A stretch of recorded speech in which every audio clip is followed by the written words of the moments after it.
മൈജിന്ന് already നമ്മൾ phone എടുത്തിട്ടില്ലായിരുന്നു, ഒരു S24 അൾട്രയും അതുപോലെ തന്നെ അനിയനൊരു ഐഫോൺ എടുത്തിട്ടുണ്ടായിരുന്നു.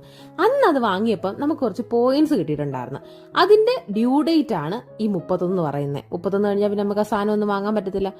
അതുകൊണ്ട് ഞാൻ ഏട്ടനെ വാങ്ങി കെട്ടി ഇപ്പൊ നമ്മൾ നേരെ കൊട്ടാരക്കര മൈജി ഫ്യൂച്ചറിലേക്കാണ് പോകുന്നത്.